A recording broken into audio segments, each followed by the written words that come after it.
got a coffee shop in there. And so there's like couches and cozy places you can go in. I think all of this is going to make the final cut. Oh my gosh, it has to. Look at the furniture. I appreciate that. Gosh. But it might block the light now, Charlie. It's going to block your light. Oh, and we lost him. Oh, he's back. Is it going to block his lighting? There we go. Totally blocking your lighting, but it's better. I love that he's using his computer to prop up his phone. That's great. He's like, I look great. Welcome to the Mandy Show. The Mandy Show. The Mandy Show. For centuries, physicians and scientists confidently declared that it was impossible for a human being to run a mile in under 4 minutes. Not improbable, impossible. And according to their calculations, humans didn't have the heart or lung capacity to run that fast. But of course, people tried it anyway.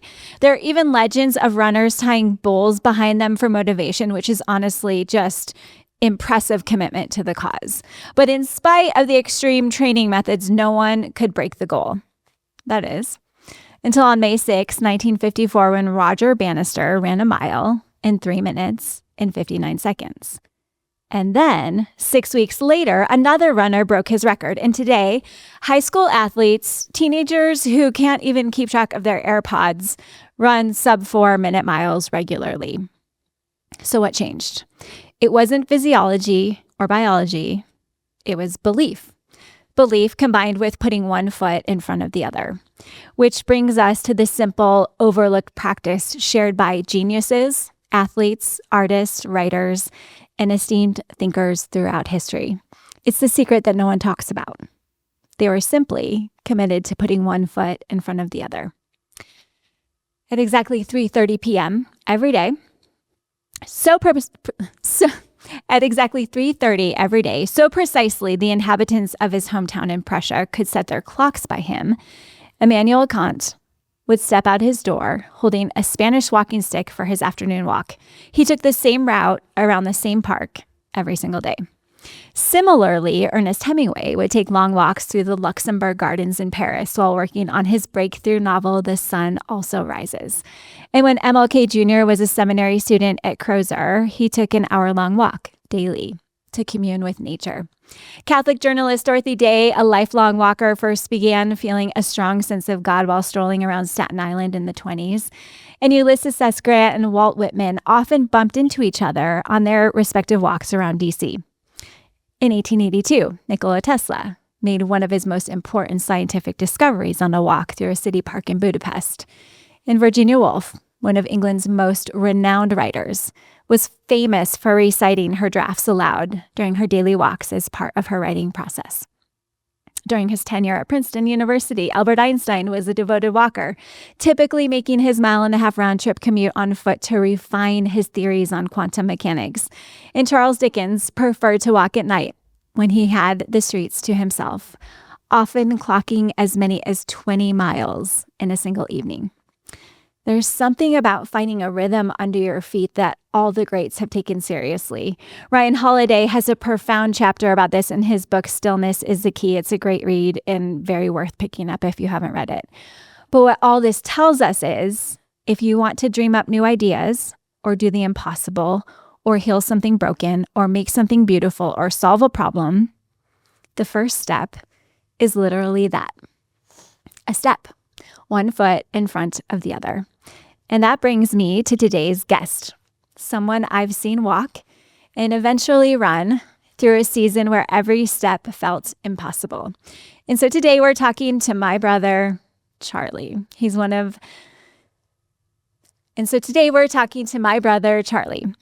one with better dance moves, more charisma. He's funnier, he's stronger. And according to our family group text, he's also the current favorite child. I've accepted it. I'm fine. It's fine. But truly, he's one of the best humans I know, and I can't wait for you to hear from him. Help me welcome to the show, Charley McAvoy. Charley McAvoy. Hi, Charlie. What's up, guys? Hi, Charlie, the favorite kid. That's a self-proclaimed title, but I'm sticking to it. It's kind of a new thing that I think is happening, but I'm okay with it. Yeah. I've had like 40 plus years. Over because I've been the second favorite, and so I just decided to take matters into my own hands. You're tired of that. That's right. We also have a third new child in the mix that we didn't know about for a long time, for like 4 decades. So, Very no, true. yeah, it's Is- complicated. Is he also calling himself the favorite? No, I think he would feel like that would be a little audacious, but Okay. it's fine. I would respect it if he tried, but Yeah. It would be a trait of like in our DNA to assume that we're the favorite. So it would make sense if he did that. I'm the favorite because I respond to our mom's text messages and calls Oh, yeah. and make present. Yeah. So I kind of find where there's chinks in her armor and exploit them. It's true. Oh, it's funny you say that because my mom calls me the favorite because I do what she says. I call her back. I respond to her. If she asks me to do something, I do it. And my other siblings are like, really? How come we're not the favorite? I'm like, because you guys don't do what she says. So that's it's very easy to become the favorite. I see that in my own children. Yeah. It doesn't, the bar's pretty It's low. not hard. Who's your favorite? I love all my children equally. Aw. Golly, that's so cool. That is a true answer from a mom. It is. Yeah. Okay, we have got a lot of ground to cover today, and I want to start with what happened a couple of years ago. So you grew up as a college football player, been an athlete your whole life, an ultra runner, and you own a CrossFit gym. Fitness has always been a really big, important part of your life and athletics. And then a couple of years ago, you got a diagnosis kind of out of the blue that was really startling. Will you just talk about that season in your life? Yeah. I think I've always kind of battled with the whole season thing. I even got into it with mom about it because I'm like, I think people love saying that kind of, it gets thrown around. Oh, it's just the season. It's just the season. It's just the season. And I would push back. And then when you start really growing up and being an adult, you do realize how applicable it is and how it makes sense and how there are seasons and how to navigate them and stuff like that. But kind of my personality, I'm like, I always have to push back on everything. So, tough season. I'm going through a divorce, just struggling pretty much across the board. And then come to find out, I get diagnosed with cancer. Pretty, out of the blue. I've been a, pretty healthy guy my whole life. But just started to really just dwindle energy-wise, being sick, just losing weight like crazy. I thought it was maybe COVID, maybe it was some other thing. And I'm very stubborn, and of course, I'm not going to go to the doctor. And then my girlfriend at the time, now my wife, was like, hey, enough's enough. You got to go to the doctor. So I was actually out in Denver, the week before over Christmas. And I just remember sitting on the couch. I mean, I just didn't want to do anything. And just feeling completely lethargic and, blah, blah, blah. Come to find out, I was ridiculously anemic. They wanted to give me a blood transfusion and stuff. So that's how low I was on iron and energy. But anyways, went to the doctor, started doing some tests, find out that I have basically a softball sized tumor in my abdomen, and don't know what kind of tumor it is, blah, blah, blah. Do biopsy. And so it comes back that it is called a GIST, a gastrointestinal stromal tumor. So it was a little bit bigger than the size of a softball. At this point, I could obviously feel it and, that stuff, but it grew extremely quickly. And my health dwindled extremely quickly. So, got thrown some pretty heavy punches. Definitely a lot of questions, frustration, anger, all the emotions associated with that. Never thought that would kind of be my story at 45 years old. So kind of just had to deal with the process and figure it out. and basically started chemo, ended up having surgery. Surgery was a little bit more aggressive than they thought. Before you tell more about that, can we, Okay. I want to tiptoe our way through here because there's some important details that I think are really integral to the story. So in the fall, you ran a 100-mile race. Yeah. In December, you were at our house feeling terrible and couldn't get off the couch.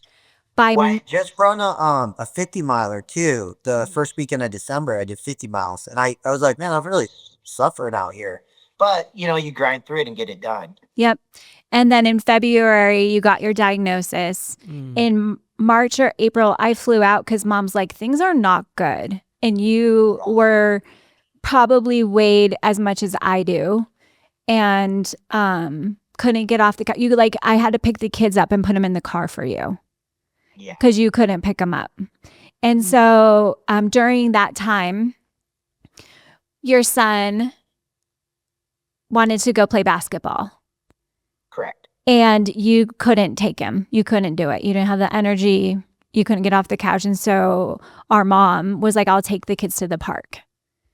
And so mom takes the kids to the park to go play basketball, and you're sitting on the couch, and suddenly you make a decision. Will you talk about that decision? Yeah, so I know I skipped through a lot of the story and stuff. I think that it's important for me to, this isn't a unique situation. A lot of people deal with this kind of thing, and this is not my identity. It is part of my story and part of my life, and I think it's something to share, but it doesn't also define me. To me, this was my life setting me up to handle this type of struggle. So I just want to make sure that's clear. Like, I don't Yeah. come off as a big Yeah. This is not a thing you talk about all the time. It's like you're doing all sorts of other interesting things. Not because I'm ashamed of it or anything like that. It's just not whatever. Yeah. It's not like something where I'm like, oh, you got to know this about me. Right. But anyways, as the story goes, yes. One of the major struggles of this was I love my kids, and I take parenting very seriously and very intentional with the way I parent. I never thought that I would love my kids as much as I do. And obviously I could start to see some worry, and feeling incapable as a dad sucked. And so when my son asked me to go play basketball and I just literally physically couldn't do it, crushed me. And so, I always thought that I could will myself through anything, and I couldn't. I was not able to get up off the couch. I was not able to eat. I thought I could force feed myself. I just could not figure it out. And that process of not being able to figure it out was very challenging for me because normally I can. So yeah, he asked me to go play basketball. I said I couldn't. My mom said that she could do it. And I was sitting there after they left on the couch, and I was like, man, this is bad. I'm not doing a great job navigating this kind of deck of cards I've been dealt, or hand of cards. So I decided to run over to where the basketball hoop is, or basketball court is, which is about a mile. And I had run 100 miles and done 50 miles. And it took me 18 minutes to get over there. And I could not believe how hard it was. Struggle, couldn't breathe. It was like the most insane physiological thing, for me to kind of experience why I couldn't just do it. Made it. And then that, for some reason, just completely kickstarted a whole shift of my body, of my mind. And the next day I walked 3 miles. And then the day after that, I ran another mile. And then that just kept going and building. And my appetite started coming back. Just everything from that point really shifted in a positive direction. So, yeah, things are kind of work out crazy. We all motivated by different things. And that apparently was my the trigger for me to kind of fight back a little bit. Yep. And then, so that was around March. You had surgery in November. The weekend before you had major surgery, you ran a 50K, 50 miler. Yeah, so I actually did 250Ks within that span of kind of diagnosis, starting chemo, and then surgery. When we did one on Father's Day, and that felt pretty special to be able to celebrate that. My kids came out, and that was not like a race. None of these were organized races. These were all on my own. The Father's Day one was with a group of other dads. And so we were out, in this area out in Cuyamaca. Mandy would know that area. And we just did a 50K together. And it was super cool to have my kids there, crewing for me, helping me out, helping me get through it, to see that. Felt special. And then I think it was the week before surgery, I did another 50K on my own here in Fallbrook. I did 31 loops around a 1 mile preserve here. Yeah, I think it was just remarkable for us as your family in March to be like, this is really, really, really scary. And we're not sure how things are going to turn around. And then 6 months later, you're running a 50K, going to surgery. Surgery is way more complicated than any of us anticipated and way more intense. And then within months after that, you're back in running a 100-mile race. And then what we didn't talk about is that you'll be on chemo the rest of your life. That's part of what you have, is that's just the, part of your life now. You're on chemo every day. But less than a year ago, you ran a 300-mile race, the first 300-mile race that's ever existed in the world, and you completed that. And all of the oncologists, all of your doctors are shocked by what you've been able to do. And it's kind of this story of overcoming by regaining what you love and finding purpose and meaning and kind of pushing through discomfort. Talk to us just about the process after surgery and what that's looked like. Yeah, I mean, I think that the way, that's kind of what I was alluding to earlier, the way that I've been able to live my life as far as just the discipline of exercise and liking doing, hard things that are kind of self-imposed. And to be honest, I don't actually even really like them. I'm just very curious, kind of what happens and, the mental approach and all those things. So I think I was set up for success through some of that, as far as I knew how to, put Humpty Dumpty back together. The surgery ended up being very aggressive. They basically did a bowel resection. They took my appendix. They took part of my bladder. They removed 800 lesions. So my surgeon, who's the most incredible surgeon in the world, sat there for almost 8 hours, one by one, removing anything that looked remotely suspicious. They completely stripped my abdominal wall. So it basically looked like somebody popped the top off a champagne bottle and sprayed my insides with cancerous lesions. So pretty gnarly surgery. They basically split me from my pubic bone to my chest. But, I didn't even have stitches. They just used this new cool super glue. Inside he did like 4 layers of sutures. Just a really amazing surgeon and team that I had. And knew obviously my lifestyle and I feel like set me up for success for recovery. Told me 6 weeks, don't do anything for 6 weeks. That lasted 2 weeks. And I just started walking.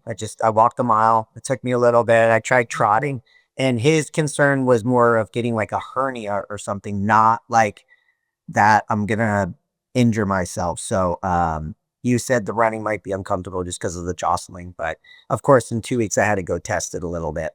I still had a drain in, and I'm not some idiot. Like, I'm not just somebody who's out there just trying to bang my head against the wall to see how tough I am or anything like that. Like, it's just what I needed to do to kind of get moving again. And I feel like when my body moves, my body heals. And, that's kind of what started happening. And 7 months after that surgery was a 100-mile race, like you said. And that kind of got the wheels turning to do something longer. And part of the story too, I was actually signed up to do the 200-mile race the year that I found out I had cancer. So that was supposed to be in September. And so I was kind of right dead center in the middle of treatment and all that stuff. So I decided not to do that race. Might be a bad idea. So that 300-mile race popped up and I was like, well, that's a little bit farther than we've ever gone. So let's just do it. And that's kind of how we do things. We just sign up and go for it. You know, I'm not like there has to be this certain perfect process to do things. And so about a year and a half later, signed up for that race, maybe just shy of a year and a half, and got it done in just over 5 days. Incredibly cool experience. Very, very, very, very hard in so many different ways. But yeah, we got it done. I think something that this might sound really, I don't know. Janella, you've experienced cancer, but I think something that cancer and an intense physical challenge have in common is there's a mental aspect that it's just you. Like, it's just you and God, and you have to work through it. And yes, there's other people who can speak into it and support you, but ultimately it's in your head. Yeah. And so it takes some fortitude and discipline and resilience to manage what's happening in your mind. It's unlike anything I've ever experienced. I'm just still in awe of Charlie's story. Just kind of unbelievable. And quite impressed by God first and then by you. But I remember through chemo,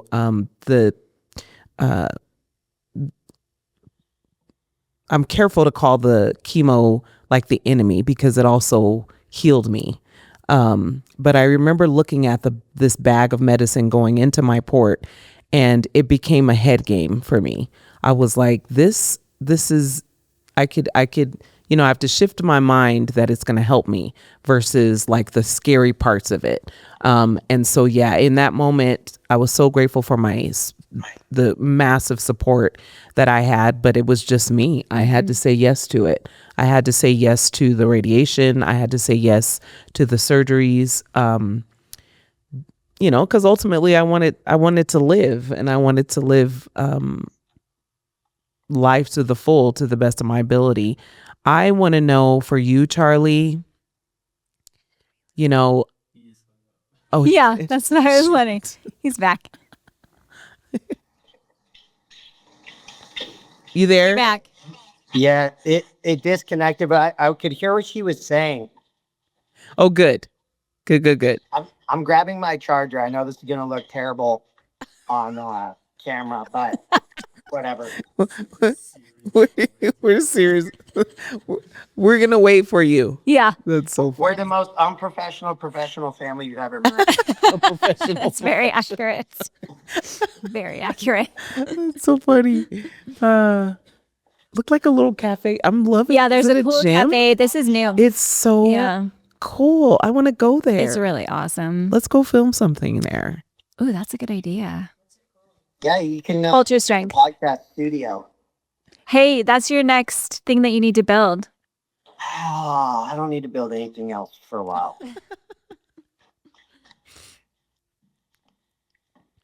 And I'm almost back. it seems like it does look like a log cabin, doesn't it, Kaylee? It's like so super funny. industrial. It's super cool. Okay. I thought I had a ton of juice, but this thing's sapping the battery. Cam back. I can see why you're the favorite. Totally get it. Takes one to know one. We get each other. That's right. So Chemo is going anymore, but it's just you. yeah, like it's I don't know who said it. Maybe it was Will Smith or someone, that it's just kind of like, I'm sure someone said it long before Will Smith, but mind over matter.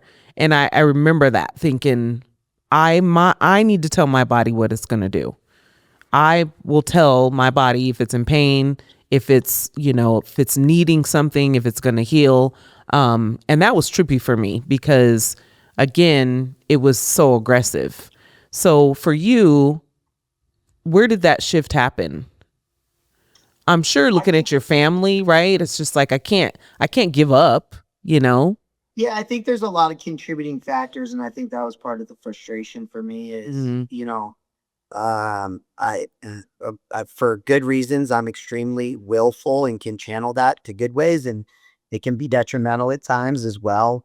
But kind of what you touched on is, it in what Mandy was saying, like, yeah, it's great when people are around and can try to build you up and all that, but we're alone a lot too. You're alone most of the time in your own thoughts in your head, and there's moments of just complete anger and sadness and like, my kids don't deserve this.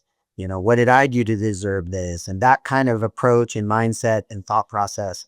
And I don't think anybody loves talking about that stuff because it's like, oh no, you're just so positive and all that. And I have a different approach. Like, I have no problem with negative self-talk or negative thoughts, like, because they're real.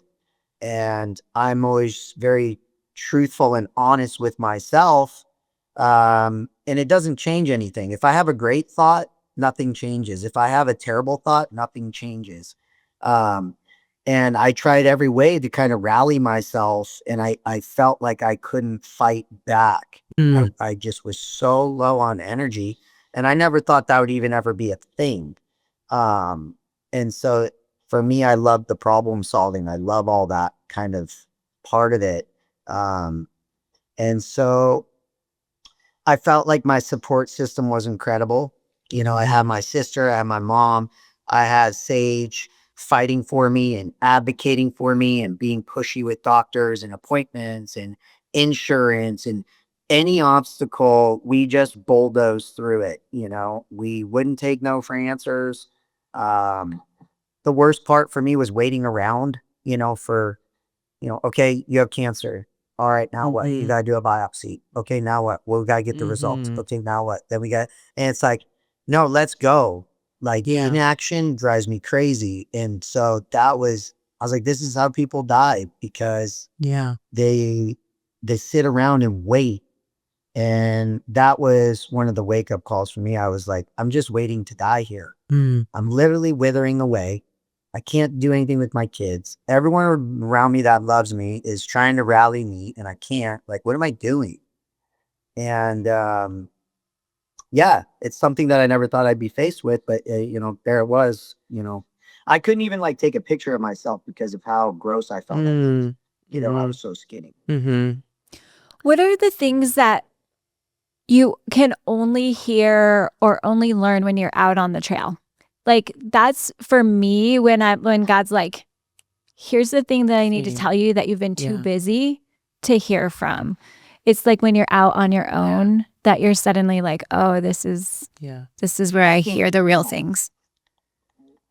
There's so much noise, in our lives. There's so much noise. And when there's not noise, then we pick up our phone and get on social media or like watch TV, whatever it is. Like, we live in a world full of noise, and that is very hard to hear God or connect for me. And I never feel more spiritual or grateful or clear than when I'm out. It doesn't even have to be running. I could just be hiking. It's not even close. Like, when I'm really struggling, I know I need to go out and just put a long run / hike or whatever in. And it's a complete reset. And the clarity that I get out there is unlike anywhere I can go. Going to church for me is good because it's part of being disciplined in faith. I don't know that that's always the best for me where I get the most clarity. I love the message. I like the worship.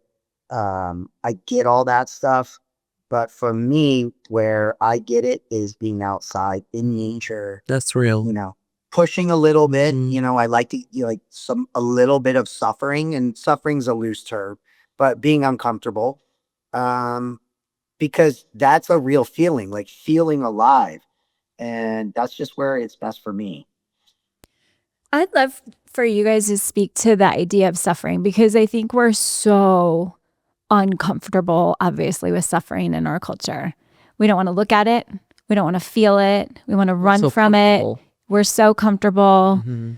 What is suffering? What has suffering taught you?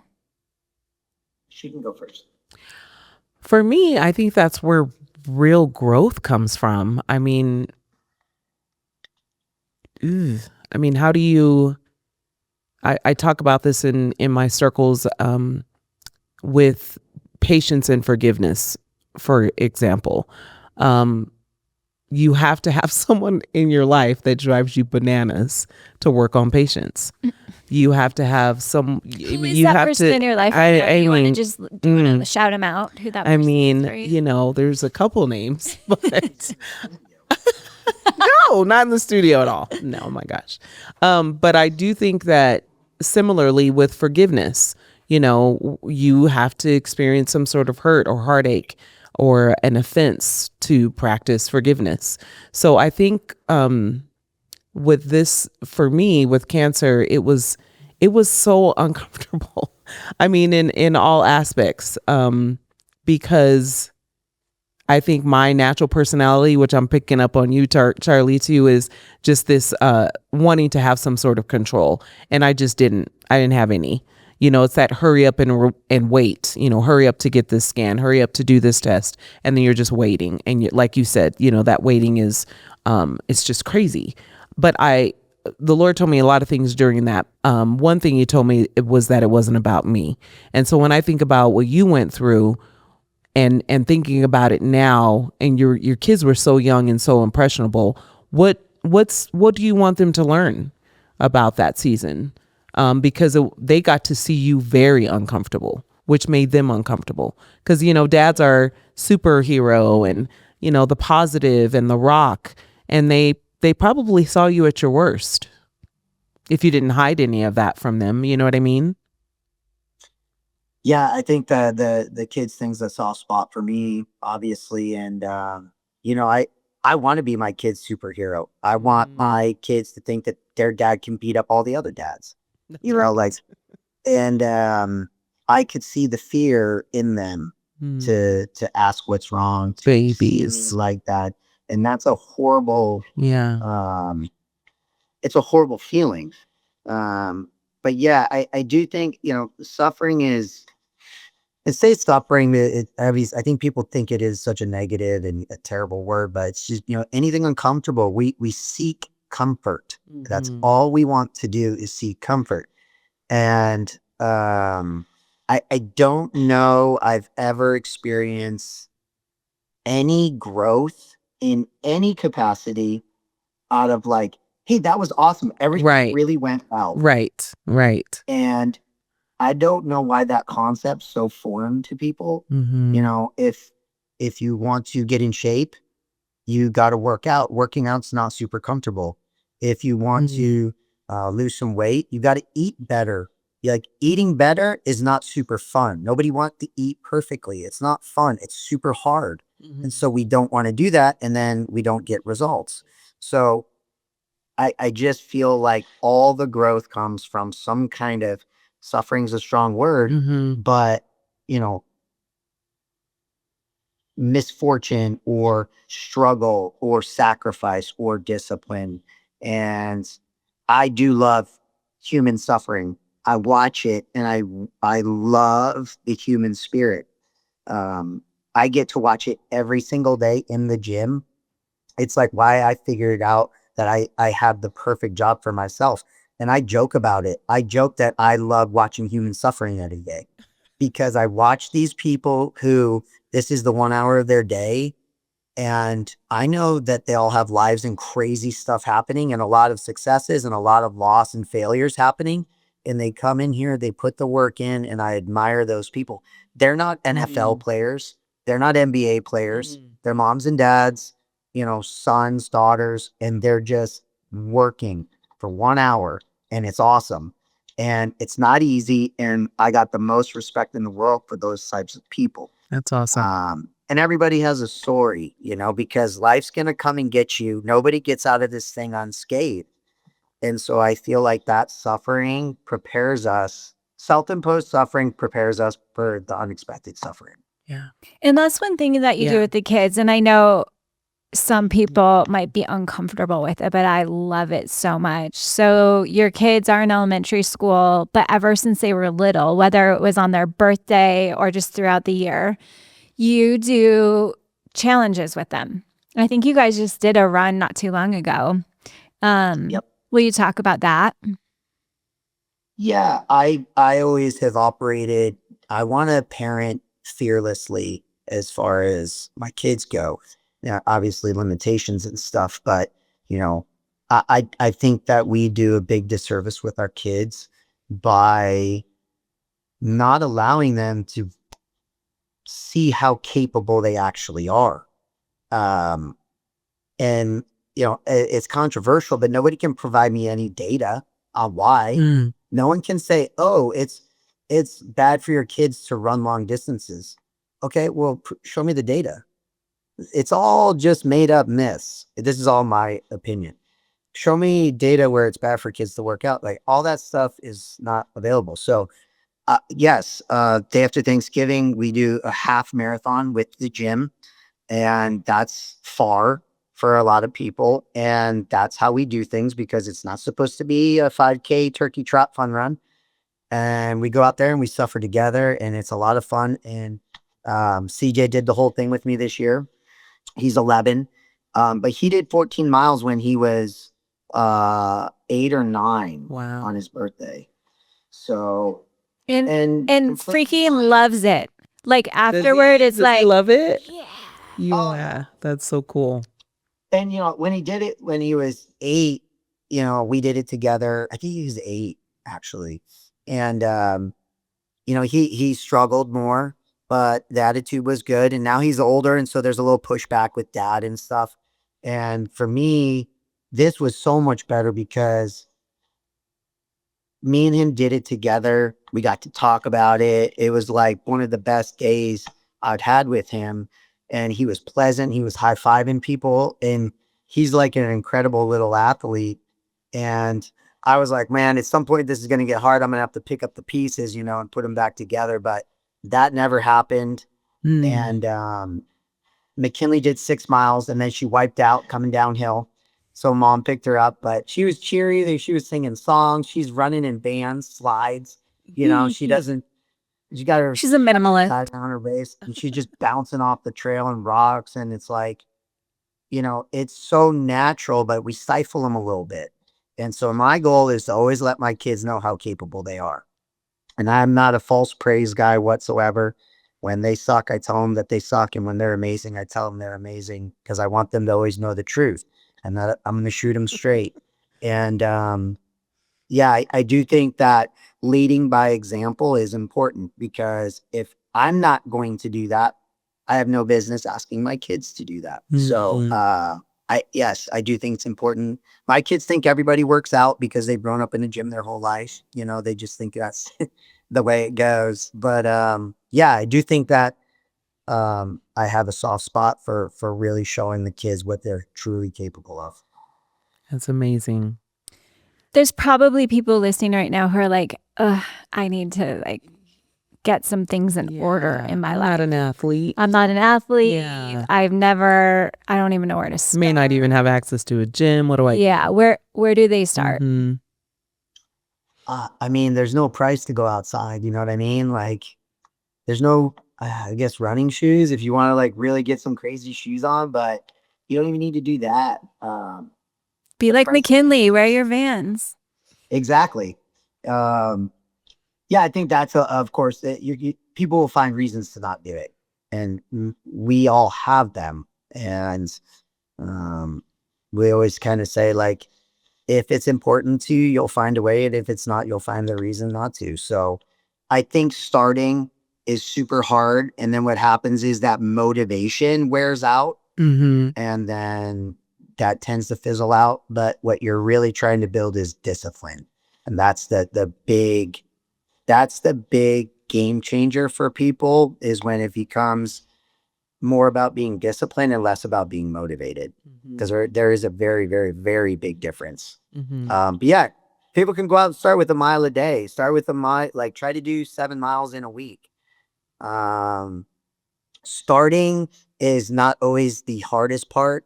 It's kind of continuing it when Agreed. anything goes Yeah. wrong and you can't get done what you want to get done. And then you're like, all right, well, see, whatever. I can't get it done. So Yeah, that reminds you me. have to go out and run 300 miles either. Yeah. It reminds me of a couple years ago. So I've been a runner my whole life. Like my dad had us out running when we were really young. And I was going to ask, is that connected to your father, oh, to your interesting. rearing, and how you now raise your kids, and you too with your children, and being outdoors? You can go, Mandy.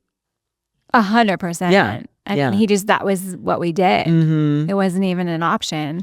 And even on the weekends, we were up early. Like we didn't sleep in. There was a lot of, we just had high expectations, but to us, it was such a normal thing that it was just like, oh, that's what every family does. But I remember, I ran my whole life. And then a couple of years ago, I got in a funk and I was exhausted every day. Work was stressful. I'd come home and I was like, I don't have energy to work out. And I had gotten in like a kind of a depressed state where I couldn't see the light, right? And Charley was like, you just need to go out and for 30 days run a mile a day. And we're super competitive, as you can tell. And so I'm like, fine, I'll do it. No, I couldn't pick up on that at all. Yeah. But it truly changed. It like was the tipping point I needed to regain that light, that spark, that sense of who I am. And sometimes it's just like that small, a mile a day. Go out and walk. Yep. If it takes you 40 minutes to walk a mile, whatever it takes, just do it and commit to it. And then it changes your life. Mind over matter. Yeah. Yeah, I think everybody thinks that there's a magical process, or they think they have to do it a certain way or in a certain order. And I think maybe for me, like, man, I'm in a funk. Well, I need to just pray more, and it's, okay, well, maybe you need to just go out and get some fresh air and then pray while you're outside. Like everybody thinks that they need to do it a certain way, and it's not always that way. And it's not always that way for every single person. So when we offer advice and, people come to me because they know that I'm going to tell them the truth. And it's not always fun, but I feel like they will respect what I have to say. And I'm not just blowing smoke either. So it sometimes is a different approach than probably what everybody else is telling them to do. And it also will tie back into what else they need to do, but it's not always the same process for everyone. And so, people are scared to just take action when that's really all it is. Yeah. You do coaching all over.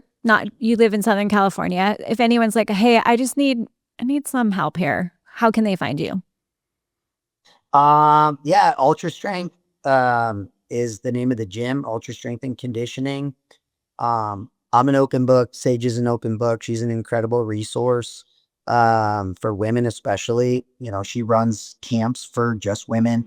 And I know and hear, because I've been doing this for so long, all the struggles that people run into. And so nothing's a surprise. What's that? Nothing's a surprise.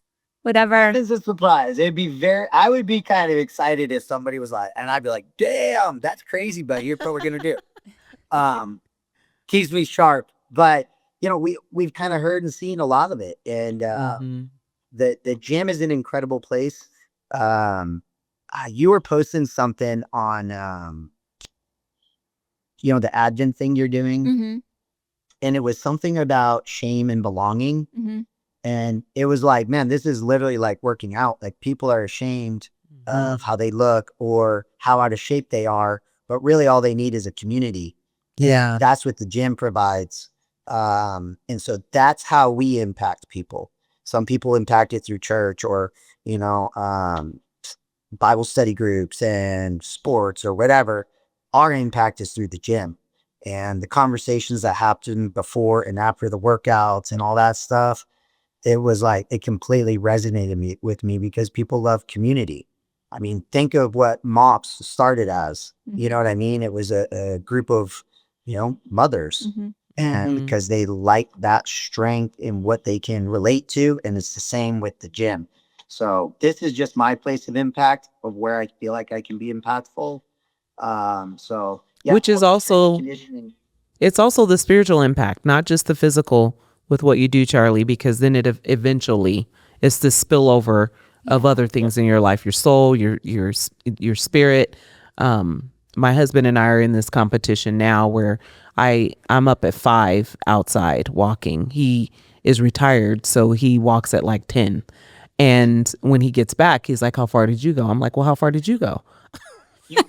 So, well, which path did you take? Well, which path did you take? I'm like, "Yeah, that path's only 3 miles. I took this path. It was 5 miles." So I agree with the community. That's also important. It shouldn't be done in a silo for sure. Yeah. Okay, we're moving into a segment we call Quick Appreciation. Quick It's Appreciation. inspired by Chad Goes Deep on Instagram, so I'm going to read a Quick Appreciation. Today's Quick Appreciation is to siblings. So Charlie, this one's for you. Oh, I like this. I knew this was right up his alley. Okay. Siblings are wild because they will roast you publicly, gaslight you about who ate the last Pop-Tart, but still defend you violently if anyone dares to suggest you are not perfect in every way. sure will. Growing up, we were basically raised in the wild by a combination of wolves, good intentions, and questionable supervision. So a massive appreciation for being my construction partner of hay forts that were absolute architectural masterpieces, held together with optimism and a little bit of tetanus, probably. It's true we weathered some absolute unchill conditions as kids. We survived our mom not buttering our toast properly, shoveling snow at 6 a.m. like our parents' unpaid interns, and the time I accidentally Indiana Jones whipped you in the face with a horsewhip.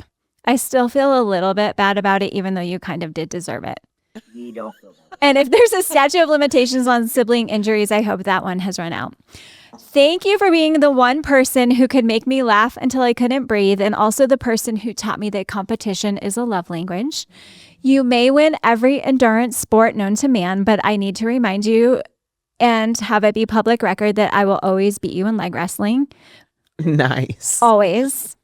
But for real, massive appreciation to the siblings, the original teammates, the ones who make us who we are and who know our whole story and like us anyway. Woohoo.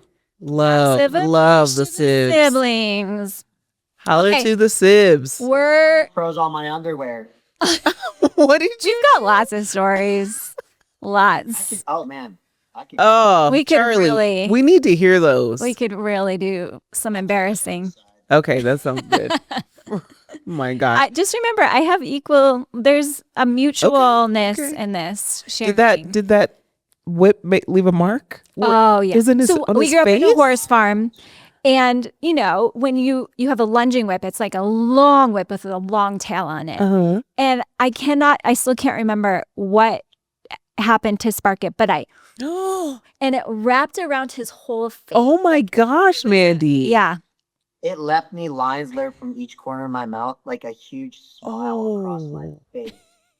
And I was like, don't tell mom. Don't tell mom. And he's still like got this huge whip across his face. what happened to your face? Oh, did you not tell mom? Oh, he did. Oh, I was gonna say that's. For told them. I was so mad because I was like, we're not allowed to retaliate. That was the whole problem. Is she could do that, but if I retaliated, oh man. Oh I was the girl. man, I'm a girl. you're a girl. Okay. Next, we get to go into a second segment that makes me a little nervous. So welcome to Don't Cancel Me, the segment where our guest shares a hot take bold enough to upset at least 50% of humanity. And listen, this is my brother. His eyes got real big. I know what when he's you said capable of, right? So yes, I'm a little afraid. I'm very smart. Okay. Don't say anything too crazy. Okay. So go ahead. What's your hot take? Just stop canceling. No more canceling. I think that everybody wants to cancel everything. We spend more time trying to figure out who to cancel instead of just putting some energy into other things. So it's stifled a lot of things, and I don't think that everybody should be canceling it. Love, Or love, cancel it anyways. love. So just say whatever you want anytime. And if you don't like it, that's fine. Have I not talked to you about that before, though? I Oh my think tone gosh. matters. I think tone matters. Well, in But the also we can choose who we want to talk to and interact with, engage with. Totally. And so if somebody says something that we truly hate and don't like, it's not that big of a deal. There's other people, and everybody can say, we're not the ones that need to be canceling everything. We're not the police of the universe. Amen. Also, Man. everybody has their own stuff, so they should be careful too. You know what I mean? Yeah. I need to call Charlie. You guys would get along so well. I've been telling Mandy if I would be a little nervous, honestly. the camera was on my worst moment, like we'd all be canceled. You know, like it's like seriously, mind your business. Like that's my Yeah. answer. That's so Like stop That's the problem. canceling. Everybody has got something, so everybody should just calm down a little bit. Calm down. Calm down. Love it. Charlie's the best. He's the favorite kid. I can see I why. know you can't tell a woman to calm down. I know. It's the tone. It's the tone. Hey, Yeah. babe. Baby girl, you could just calm down a little bit. Well, that still sounded a little, just maybe because it was the baby girl situation, just to bring it even more. You baby girl me. I'm to wrap up. I have to tell this story. So Charlie's been dating Sage for a lot of years now. We love Sage, and we were out visiting Charlotte and San Diego. She goes to school in San Diego for Parents Weekend, and we were joking around, and we're like, "Hey, you guys should get married this weekend." And they're like, "No, we don't have the kids. Not a good weekend." And so we get home on Sunday, and we get a text on Wednesday. And it's like, "Hey, we're going to get married this weekend. Can you fly back out?" I love it. And then the next day I get a text from him and he's like, "Hey, also, can you perform the ceremony?" Yes. Which is so my brother. It's like, "Yeah, we're going to get married in 2 days. Can you guys make it and also perform the ceremony?" So I think that is freaking hilarious and kind of sums up how he lives his life. I love it. I know it's just easier to do it that way because it's less stress, like all the planning and build up, and then it's just easier just to bang it out. You know what I mean? Just Charlie being Charlie. Yeah. It was perfect too. Here's the greatest part: Yeah. is what happened. You guys showed up, Yeah. and I think that's the sibling thing that you talked about. It's also family. There was never like, well, I don't know if we can do it. It was 100%, of course, let us know what we can do. And having those people in your corner is probably the biggest asset and weapon that we have. So Sage and I are both very, very grateful to have you guys and really appreciated that effort. And it was perfect. It was the perfect wedding with every minute. See, you can plan a wedding in 3 days. Yeah. You totally can. All that. It looked so beautiful. I saw pictures. Congratulations. Thank you very much. One of the goals, Charlie, of this Way too hot for me. she is out of his league. Like Well, one of also the something a goals, sister can say. we've got a lot of goals with this podcast, but one is to get Kaylee married. I don't know if you've seen her Yeah. here behind the scenes. Any Kaylee's 24. Yeah.